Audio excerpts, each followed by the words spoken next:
미국의 펜실베니아 출신의 프랭크 루버크라고 하는 선교사님이 계십니다. 이 선교사님이 1915년에 우리 사모님하고 함께 필리핀으로 이제 파송이 되셔서 들어가게 됐는데, 만다나오 섬이라는 섬에서 이제 개척하시고 교회를 개척하시고 섬기게 됐습니다.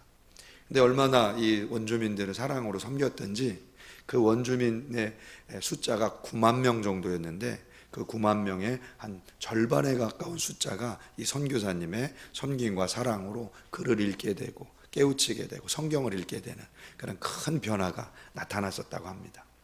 근데 이 선교사님이 어느 날 하나님이 특별히 임재하시는 것을 느꼈는데, 어린 그 교회학교 어린이들이 노래를 부르는 그 노래 가사에 큰 감명을 받았다고 그래요.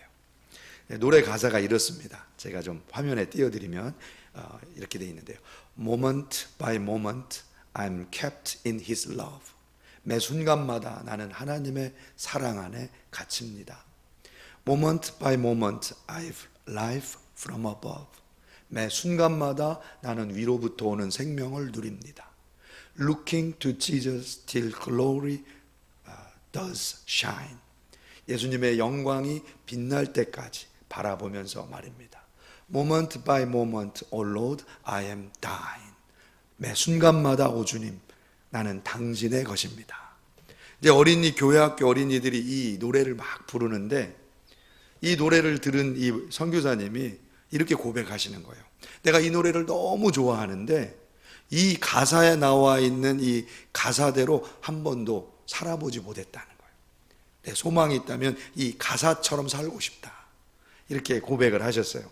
그러면서 내게 두 가지 열망이 있는데, 하나의 열망은 예수님을 닮는 것이요, 두 번째 열망은 마치 바이올린을 연주자가 켤 때 바이올린이 활에 그 연주되는 것처럼 하나님이 나를 움직이실 때 순간순간 내가 움직이는 바이올린이 되고 싶다, 이렇게 고백을 하셨습니다. 사랑하는 성도님 여러분, 매 순간마다 주님의 임재를 경험하시고 주님께 온전히 순종하시고 승리하시는 저와 여러분들 되시기를 주님의 이름으로 축복합니다. 여러분, 매 순간마다 하나님께 반응하며 산다는 게 무슨 뜻일까요? 매 순간이 예수님이 원하시는 대로 내 마음도 움직이고 내 몸도 움직이도록 내 마음과 몸을 주님 뜻대로 쓰는 것, 이게 바로 하나님께 반응하며 사는 삶인 줄로 믿습니다. 여러분, 이렇게 자주 우리가 예수님께 반응할수록 우리는 예수님을 닮아가는 거예요. 또 우리가 예수님께 닮아가는 만큼 우리는 승리하는 줄로 믿습니다. 우리는 이렇게 옆 사람을 이렇게 뵈면, 우리 가족들도 그렇고 조금씩 예수님의 모습이 보이시죠? 할렐루야. 우리 옆 사람 한번 보세요. 예수님의 모습이 많이 보이시죠? 네. 자, 그런데 예수님의 모습이 안 보일 때도 좀 있으시죠? 제가 지난주에 이제 집사람하고 신방을 가고 있었어요. 차를 타고 신방을 가고 있었는데 집사람이 제 모습을 보면서 좀 마음에 안 들었나 봐요. 그래서 아주 강한 말로 짜증을 부리는 거예요. 그래서 이제 그 순간에는 제가 조용히 있어야 됩니다. 그래서 조용히 있다가 모든 상황이 이제 잠잠해졌을 때 한마디 했어요. 우리 사모님 속에서 한 가지만 쏙 빼면은 완벽해서 버릴 것이 없을 것 같은데, 제가 그랬어요. 그랬더니 저희 집사람이 이렇게 대답하더라고요. 여보, 나는 당신한테서 믿음 하나만 쏙 빼고 다 버리고 싶은데. 사랑하는 성도님 여러분, 매 순간 하나님이 원하시는 온전한 주님 닮으시는 승리하는 성도님들 되시기를 주님의 이름으로 축복합니다. 오늘은 예수님께서 나귀를 타고 예루살렘에 입성하심으로 이스라엘 가운데 예수님이 메시아로 오셨다는 것을 그렇게 선포하신 날입니다. 이 날을 교회력으로 종려주일이라고 합니다. 왜냐하면 예수님이 예루살렘에 입성하실 때 온 백성들이 종려나무를 가지고 맞이했다라는 본문이 있기 때문에 그렇습니다. 그래서 그 종려주일이라는 이름이 붙게 된 그 배경이 되는 말씀이 바로 오늘 요한복음 12장 말씀이에요. 오직 그 다른 공관복음서에는 기록이 되지 않았는데 요한복음에서만 사람들이 종려나무 가지를 가지고 예수님을 맞이했다고 그렇게 기록을 하고 있습니다. 자, 요한복음에서는 왜 독특하게 온 무리들이 종려나무 가지를 가지고 예수님을 영접했다고 그렇게 기록을 하고 있을까요? 자, 종려나무 가지는 사용되는 그 사용의 목적이 원래 승리를 축하하는, 승리를 환영하는 목적으로 사용된 그런 식물이었습니다. 그래서 요한 사도가 특별히 예수님이 예루살렘에 입성하실 때 우리 메시아가 승리자로 오신다라는 사실을 강조하기 위해서 사람들이 종려나무 가지를 흔들었다는 것을 이렇게 강조해서 보여주고 있는 것이죠. 자, 그 본문 말씀을 우리가 다시 한번 읽어보면 이렇습니다. 그 이튿날에는 명절에 온 큰 무리가 예수께서 예루살렘으로 오신다는 것을 듣고 종려나무 가지를 가지고 맞으러 나가 외치되 호산나 찬송하리로다. 주의 이름으로 오시는 이 곧 이스라엘의 왕이시여 하더라. 할렐루야. 자, 그런데 이상한 것은 예수님께서 예루살렘에 입성하신 후에 이어서 순환을 당하시고 십자가 지심으로 처참한 죽음을 당하시는 이 고난주간을 보내신다는 데 있습니다. 아니, 예수님께서 승리에 입성을 하셨으면 계속 승리하셔야 되는데 아니 왜 예수님 고난받으시고 십자가에서 달려 돌아가시냐는 거죠. 자, 예수님의 예루살렘의 입성, 승리에 입성하고 예수님이 고난당하시는 거하고는 뭔가 모순되어 보인다는 거예요. 그렇다면은 자, 요한복음 속에서 정말 예수님의 승리의 예루살렘 입성과 예수님의 순환 사이에 어떤 관계가 있는지 오늘 우리 말씀을 통해서 함께 살펴보기를 원합니다. 자, 여러분, 먼저 예수님이 승리에 입성을 하셨다는 거하고 예수님이 순환당하시는 것을 우리가 그 관계를 명확하게 이해하기 위해서는 예수님이 예루살렘에 들어가시자마자 무슨 일을 하셨는지 그걸 좀 살펴보면 분명하게 알 수가 있습니다. 예수님께서 예루살렘에 들어가셔서 가장 먼저 하신 일을 보면 어떤 목적으로 들어가셨는지를 분명히 알 수 있다는 거죠. 원래 다른 공관복음서에 보면은 예수님께서 예루살렘에 입성하시자마자 성전에 들어가셔서 하신 일은 성전을 깨끗하게 하시는 일이었습니다. 소위 성전 정화의 일을 하셨어요. 마태복음 21장 11절에서 12절까지 12절에서 13절까지 제가 읽어드리면 이렇게 되어 있습니다.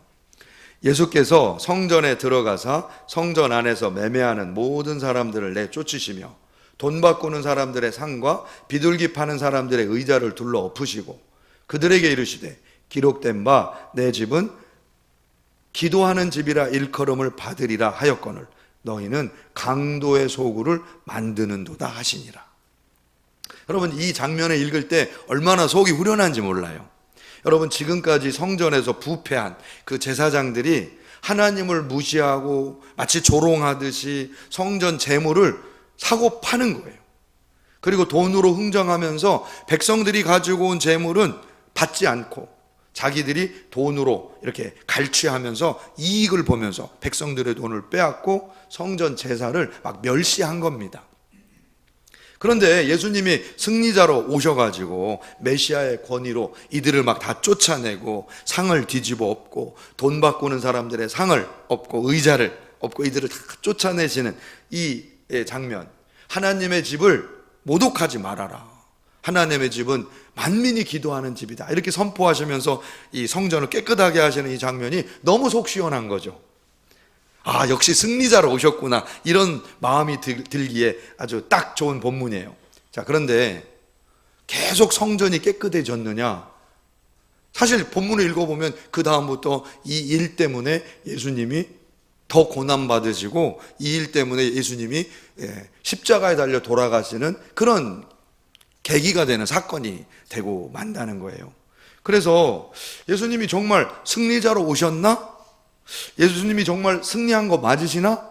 이제 이런 의구심이 더 든다는 거예요. 여러분, 정말 하나님이 성전을 깨끗하게 하실 수 있으실까?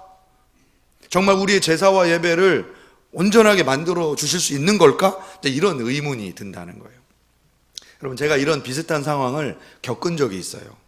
제가 미국에 있을 때 보스턴에서 제가 미국 미국 감리교회, 그러니까 UMC라고 부릅니다. 우리는 이제 KMC, 한국 감리교회고, 미국에 있는 감리교회는 UMC라고 불러요. 근데 그 UMC에서 제가 부목사로 사역을 하고 있을 때였어요. 근데 미국 감독하고 미국의 감리사들이 너무 타락한 겁니다. 자기들의 이익을 위해서 교회를 팔아먹는 일을 아주 다반사로 저지르게 되는 거예요. 그리고 성도들을 이리저리 흩어지게 만들고 또 동성애를 옹호하면서 사랑이라는 이름으로 성경을 부인하는 그런 일들을 서슴없이 그렇게 결정을 해버리고 마는 거예요. 그래서 제가 하나님 앞에 탄원을 하면서 기도를 드리기 시작한 겁니다. 하나님, 이 감독과 감리사들이 하나님 뜻을 저버리고 교인들을 다 흩어지게 만들고 교회를 타락시키는데 하나님 어디 계십니까? 하나님, 이 교회가 팔려지지 않게 해주세요. 막 기도한 적이 있어요. 그런데 금식하고 철야하고 막 그렇게 기도했음에도 불구하고 힘 있는 감독하고 감리사들이 자기 뜻대로 교회를 다 팔아버렸어요. 그래서 성도들은 흩어진 겁니다. 그때 너무나 좌절돼서 하나님, 도대체 뭐하고 계세요? 하나님의 일을 위해서 하나님 뭐하고 계세요? 이런 실망스러운 마음을 가지고 그렇게 외치고 있었는데, 탄식하고 있었는데 하나님께서 한 말씀을 저에게 깨닫게 해주셨어요. 그때 하나님께서 저에게 마음으로 주신 말씀이, 성경을 통해서 저에게 주신 말씀이 누가복음 5장 37절에서 38절 말씀이었습니다. 새 포도주를 낡은 가죽 부대에 넣는 자가 없나니 만일 그렇게 하면 새 포도주가 부대를 터뜨려 포도주가 쏟아지고 부대도 못 쓰게 되리라. 새 포도주는 새 부대에 넣어야 할 것이니라. 그 말씀을 읽는 순간 하나님이 무엇을 원하시는지가 금방 들어오는 거예요. 금방 깨달아지는 거예요. 지금까지는 굉장히 낙심이 돼 있었는데 하나님 어디 계십니까? 하나님은 정말 승리하신 겁니까? 이런 마음이 들었는데 하나님의 승리는 사람이 생각하는 승리와 너무도 다른 차원의 승리라는 사실을 깨닫게 된 거예요. 하나님은 인간의 상황 속에서 보면 지는 일처럼 보이는데 하나님은 지시면서 이기시는구나. 하나님은 옛것은 옛것에 의해서 사라지게 하시고 새 것으로 하나님의 뜻을 깨끗하고 생명력 넘치게 하심으로 승리하는 일을 만들어 가시는구나. 하나님은 죄와 악을 선택한 자에게 그 악의 상태에 내버려 두심으로 스스로 망하게 하시고 하나님의 뜻을 이루고자 하는 새 뜻을 축복하심으로 승리를 만드시는구나. 이런 깨달음을 얻게 된 거예요. 사랑하는 성도님 여러분, 우리 생각은요, 새 포도주를 포도주 가죽 부대에 담으려고 할 때 잘 안 들어가니까 막 화를 내는 겁니다. 하나님, 왜 애써서 만든 포도주를 포도 가죽 부대에다가 지금 넣으려고 하는데 왜 안 들어가게 하십니까? 다 흘리고 있네요. 이렇게 원망하는 거예요. 근데 하나님께서는 옛 가죽 부대에 포도주가 잘 들어가는 게 승리가 아니라 새 포도주를 새 부대에 넣는 게 승리니라. 이렇게 말씀하고 계시는 거죠. 사랑하는 성도님 여러분, 제가 그때 주님께서 정말 원하시는 그런 교회가 어떤 교회일까를 깨닫게 된 거예요. 여러분, 정말 교단 정치나 교권에 휘둘리는 사람 냄새나는 교회가 아니라 오직 하나님이 기뻐하시는 영혼을 구원하고 하나님의 선교 사명을 끝까지 감당할 수 있는 영혼 사랑하는 교회, 선교하는 교회, 주님 뜻대로 행하는 거룩한 교회, 이 교회를 만들고자 하나님께서 새로운 교회를 우리에게 만들게 하시는구나, 이렇게 깨닫게 된 겁니다. 할렐루야. 그래서 주신 이름이 글로벌 미션이었어요. 글로벌 미션. 그래서 하나님이 보스턴에서 사역하게 하시고 또 이렇게 한국에서도 사역하게 하시는 줄로 믿습니다. 여러분, 우리가 주님 기뻐하시는 세수를 새 부대에 담는 거룩한 교회 다 되시기를 주님의 이름으로 축복합니다. 여러분, 재밌게도 요한복음에서는요, 예수님께서 예루살렘에 입성하신 후에 성전 정화를 하신 일이 바로 기록되어 있지 않아요. 이건 맨 앞에 2장에 기록되어 있습니다. 12장에는 기록되어 있지 않아요. 그런데 예수님이 예루살렘에 입성하신 후에 예수님이 어떻게 승리하실 것인지, 승리의 모습을, 승리의 내용을 말씀하시는 장면이 기록되어 있습니다. 그 요한복음에서 예수님이 어떻게 승리를 얻으시는지를 이렇게 말씀하고 계십니다. 요한복음 12장 23절에서 24절이에요. 후반부를 제가 읽어드리면 이렇습니다. 인자가 영광을 얻을 때가 왔도다. 내가 진실로 진실로 너희에게 이르노니 한 알의 밀알이 땅에 떨어져 죽지 아니하면 한 알 그대로 있고 죽으면 많은 열매를 맺느니라. 할렐루야. 여러분, 예수님께서 우리에게 보여주신 승리는 우리 방식대로 이루는 승리가 아니라 하나님의 방법으로 이루는 승리라는 거예요. 승리를 위한 승리가 아니라 많은 생명을 살리기 위해서 예수님이 죽으시는 승리라는 거예요. 생명을 얻는 승리, 더 많은 생명을 위해서 한 생명, 예수님이 썩어지는 승리, 십자가 지는 승리를 예수님께서 말씀하고 계신 거예요. 그래서 종려주일의 승리의 입성과 예수님의 고난의 십자가에 순환받는 고난주간의 승리는 이어진다는 겁니다. 사랑하는 성도님 여러분, 예수님께서 예루살렘에 입성하실 때 예수님을 따르던 무리들이 흥분을 감추지 못하고 막 환호성을 지르면서 예수님을 환영을 하는데요, 이 장면을 묘사할 때 유독 요한복음에서만 무리들이 종려나무 가지를 흔들었다고 그렇게 기록을 하고 있습니다. 제가 앞에서 언급드렸죠. 자, 그런데 요한이 종려나무 가지에 집중하고 있는 이유가 또 하나가 있어요. 왜 그러냐면 그 승리의 입성을 대표하는 그 종려나무 가지 속에는 뭔가 요한하고 연결되어 있는 사건이 하나 있었습니다. 이 종려나무라고 하는 이 가지는 사실 예루살렘 사람들이 가지고 흔들 수 있는 게 아니었어요. 왜냐하면 이 종려나무 가지는 예루살렘에 나지 않기 때문에 그렇습니다. 한참 밑에 떨어진 여리고성에서만 구할 수 있는 나무 가지가 이 종려나무 가지였어요. 그러니까 오늘 예수님이 입성하셨다고 종려나무 가지를 흔들고 있는 사람은 어디서부터 쫓아온 사람들이냐면 여리고에서부터 쫓아온 사람들이고, 여리고에서 뭔가 사건이 있어가지고 종려나무 가지를 가지고 온 사람들이라는 거죠. 여러분, 무슨 사건이 있었을까요? 여리고에. 여러분, 이 여리고에서 있었던 요한과 관련되어 있는 사건 하나가 마태복음 20장 17절 이하에 기록이 되어 있어요. 자, 예수님께서 이제 예루살렘에 입성하기 전에 여리고 근처에 도착을 하셨습니다. 근데 이제 막 여리고로 들어가려고 하는 그 찰나에 세베대의 아들의 어머니, 세베대의 아들들의 어머니, 그러니까 세베대의 아들은 야고보와 요한입니다. 야고보와 요한. 그러니까 요한의 어머니가 예수님에게 온 거예요. 자, 요한의 어머니가 예수님에게 와서 뭐라고 얘기했냐면, 자, 예수님은 이제 예루살렘에 들어가셔서 여러분 우리가 다 알듯이 십자가 지시고 고난받으시러 들어가시는 그 초입 여리고에서 요한의 어머니가, 선생님, 우리 아들들 두 아들들이 있는데 나의 이 두 아들을 주의 나라에서 하나는 주의 우편에 하나는 주의 좌편에 앉게 명하소서, 이렇게 한 거예요. 여러분, 제 설명을 듣고 들으니까 상황이 굉장히 민망한 상황이라는 걸 좀 느낄 수 있으시죠? 지금 상당히 민망한 부탁을 한 겁니다. 예수님은 지금 십자가 지러 가시는데 사람이 보는 승리가 아니라 예수님이 죽음으로써 이루실 승리를 지금 하러 가시는데, 세베대의 아들 요한의 어머니는 오셔가지고 눈에 보이는 우의정 좌의정을 예수님이 주시도록 부탁을 한 거예요. 너무 민망한 부탁을 한 겁니다. 근데 여러분, 이 상황을 제자 요한이 들었으니 요한의 입장에서는 얼마나 민망하겠어요.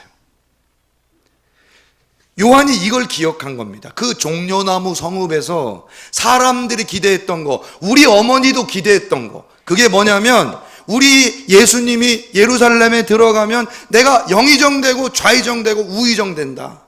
내가 돈도 벌고 출세도 하고 복도 받고 세상 사람들한테 자랑거리 넘치게 된다. 예수님이 입성만 하면은 우리 다 잘 살게 된다. 그런 마음으로 여리고에서 종려나무 가지 하나씩 꺾어가지고 예루살렘까지 달려와가지고 예루살렘에 들어오시는 예수님 앞에 종려나무 가지를 흔들었다는 거예요. 우리 어머니가 그렇게 민망하게 요청했던 그 마음, 그 마음 가지고 이 무리들이 똑같이 종려나무를 흔들었는데 사실은 예수님이 그거 주시려고 오신 게 아니라는 거예요. 요한은 그 사건을 기억하고 있는 거예요. 너희 여리고로부터 모여든 사람들아, 너희들이 지금 왜 종려나무 가지를 흔들고 있는지 나는 안다.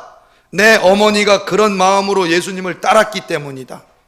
종려나무 가지를 흔드는 무리들아, 너희들이 원하는 승리가 예수님이 원하는 승리가 아님을 알아라. 너희들이 원하는 승리는 예수님이 보여주지 않으실 것이다. 너희들이 원하는 것 때문에 너희들은 부끄러움도 모르고 곧 실망하여 예수님을 못 박으라고 소리 지르며 조롱할 것 아니냐. 그러나 예수님은 죽어야 사는 승리를 보여주실 것이다. 할렐루야. 사랑하는 성도님 여러분, 이게 요한 사도가 보여주고 싶었던 종려나무 주일, 종려주일의 사건이었어요. 여러분, 좀 더 설명을 드린다면, 여러분, 간결하고 또 직관적인 방법으로 복음을 전하고 있는 마가복음에서는요, 이 예루살렘 입성 장면에서 바로 십자가를 보게 그렇게 복음서가 기록이 되어 있습니다. 무슨 얘기냐면 마가복음 11장 8절에 보면요, 예수님을 환영하던 무리들이 길 앞에서 들에서 벤 나뭇가지를 깔았다, 이렇게 기록하고 있어요. 그러니까 종려나무라는 얘기는 안 하고 있는데 나뭇가지, 들에서 벤 나뭇가지를 깔았다, 이렇게 설명합니다. 근데 이 나뭇가지, 나뭇가지라고 번역된 이 원래 헬라어 단어는 스티바스라고 하는 명사입니다. 근데 이게 무슨 뜻이냐면 잎이 많은, 잎이 무성한 나뭇가지를 의미합니다. 자, 그러니까 사람들이 잎이 무성한 나뭇가지를 길에 깔아서 그 잎이 짓밟혔다는 거예요. 예수님이 예루살렘에 들어가시면서 우리에게 보여주시는 그 승리의 의미는 뭐냐? 짓밟히시는 나뭇가지를 지시는 메시아라는 겁니다. 짓밟히시는 분, 우리를 살리기 위해서 짓밟히심으로 우리에게 승리를 주시는 분, 자기의 육신을 십자가에 달려 깨뜨리심으로 우리를 승리케 하실 분, 그분이 곧 오늘 오신 우리의 메시아 예수님이시라는 사실이에요. 오늘 여러분, 이 믿음으로 오늘 주님의 영광을 받아 누리시는 승리자들 다 되시기를 주님의 이름으로 축복합니다. 제가 지난주에 제가 새벽 기도 때 한번 말씀을 드렸는데요, 기도 중에 제가 비몽사몽간에 좀 그날 피곤했던지 졸은 것 같아요. 근데 비몽사몽간에 한 장면을 딱 본 거예요. 뭐 환상인지 꿈인지 한 장면을 딱 봤는데 그 한 장면이 무슨 장면이냐면, 제가 수능을 시험 보듯이 시험장 안에 딱 있는 거예요. 그리고 여기에는 교수님이 서 계신 거예요. 제 지도 교수님이 서 계신 거예요. 그리고 제가 요 맨 앞에서 시험을 보는 겁니다. 한 장면이 딱 보이는 거예요.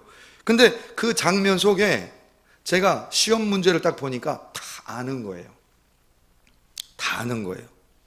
다 아는 건데 그 교수님이 저를 쳐다보고 있어요. 저만 쳐다보고 있어요.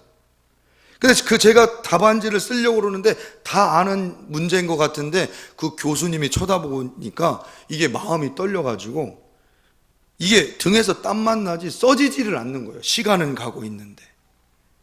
다 아는 것 같은데, 다 아는 문제인데 안 써지는 거예요. 시간은 가고 있는데. 그렇게 진땀이 흐르는 그 한 장면을 딱 보고 딱 깼는데 정신이 바짝 들면서 기도가 바뀌는 걸 제가 경험했어요. 아, 하나님께서 내 마음을 보시는데, 내 마음을 하나님께서 진짜 보시길 원하는데 네가 다 아는 것처럼 알고 있는 그거하고 네가 진짜 내 앞에서 행하는 그거하고 다르다는 거예요. 네가 다 아는 것 같이, 다 아는 것 같이 믿는 그거하고 내 앞에서, 내가 보는 앞에서 내가 원하는 대로 사는 거하고는 다르다는 거예요. 제가 기도가 달라져서 두려워요. 사랑하는 성도님 여러분, 오늘 주님이 원하시는 대로, 주님이 연주하시는 대로 여러분의 마음과 몸을 사용하실 수 있는, 여러분 바이올린과 같은 거룩한 삶을 사시기를 주님의 이름으로 축복합니다. 기도하겠습니다. 전능하신 아버지 하나님, 감사하고 감사합니다. 오늘 종려주일에 호산나, 우리를 구원하러 오신 메시아시여 이렇게 외친 많은 무리들이 있었음을 저희들 깨닫습니다. 그러나 어떤 사람은 종려나무 가지를 흔들며 기뻐했지만 어떤 사람은 잎이 많은 가지를 바닥에 깔면서 예수님을 영접을 했습니다. 주여, 우리를 위하여 당신을 깨뜨리시고 승리를 이루신 예수님, 오늘 우리 삶 가운데 예수 그리스도의 은혜가 넘치게 하여 주옵소서. 오늘 우리도 주님이 원하신 대로 반응하는, 주님 원하시는 대로 매 순간을 순종하는 거룩한 성도가 다 되게 하여 주옵소서. 예수님의 이름으로 기도드리옵나이다. 아멘.